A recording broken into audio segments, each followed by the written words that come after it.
Et à 9h21, effectivement, en direct du Salon des maires, ici même. Et je suis en compagnie, je vous le dis tout de suite, de Pierre Romero, qui est le secrétaire général de la Confédération nationale des buralistes. Félix Mathieu, c'est quoi le problème, Félix? Quasiment 18% du tabac fumé en France n'a pas été acheté chez nos amis buralistes, selon une étude des douanes. Oui, presque une cigarette sur 5, plus de 8000 tonnes de tabac consommé en France en une année vient de l'étranger ou bien de la contrebande.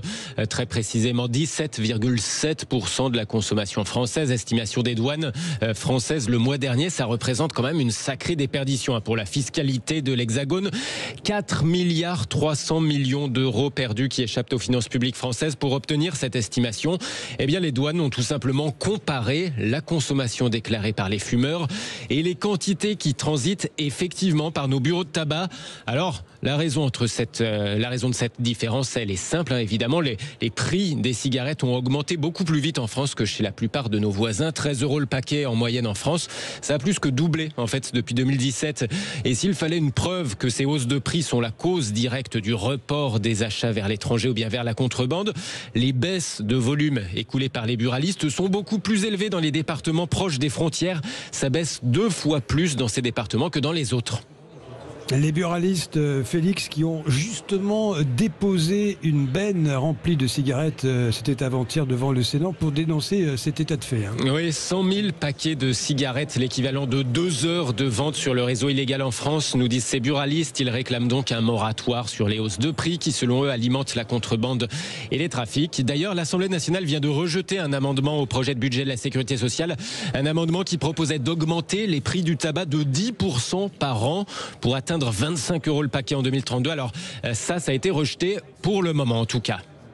Pour le moment. Merci à vous, Félix Mathieu, d'avoir planté le décor et nous sommes en compagnie de vous, Pierre Romero.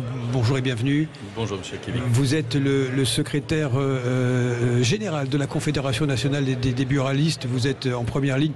Ce qui explique Félix Mathieu est spectaculaire. Quand on nous dit 17,7% de la consommation française, est-ce que c'est une estimation des douanes?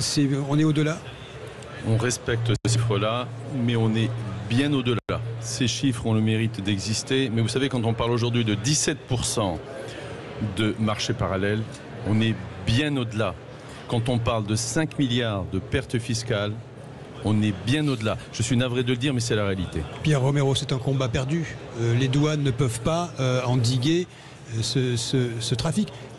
Le trafic, il est la conséquence du prix élevé des paquets de cigarettes. Exactement. De la fiscalité. Il y a eu un acharnement fiscal sur les hausses de prix systématiques chaque année sans résultat concret. Vous savez qu'aujourd'hui, il y a un vrai sujet de santé publique, un vrai sujet de sécurité publique du fait de cette hausse et de ce comportement d'une fiscalité punitive, comportementale, comme on le dit aujourd'hui, qui n'a comme résultat que d'envoyer tous nos consommateurs, tous nos fumeurs dans la rue. On part des frontières, mais dans la rue. Dans la rue, être buraliste aujourd'hui, c'est un défi de tous les jours.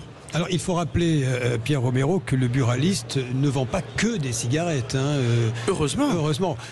Donc, vous n'êtes pas un défenseur du tabagisme, parce qu'il y a toujours le serpent qui se mord la queue. Monsieur Akili, oui. Je ne suis pas un défenseur du tabagisme, oui. Je suis le principal allié du combat contre la prévalence tabagique. Permettez-nous, aidez-nous, et là je m'adresse au gouvernement qui commence à nous entendre sur certains sujets, pour proposer des alternatives sérieuses, concrètes, pour combattre cette prévalence tabagique.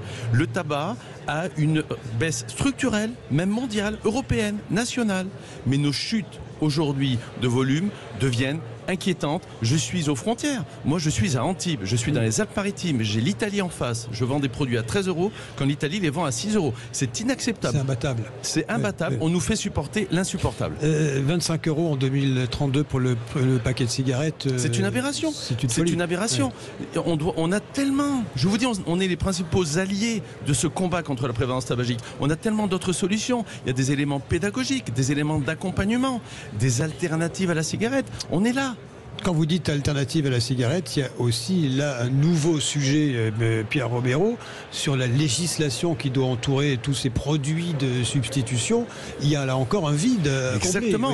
Oui. Le gouvernement nous accompagne et a compris ce message aujourd'hui. Nous devons cadrer.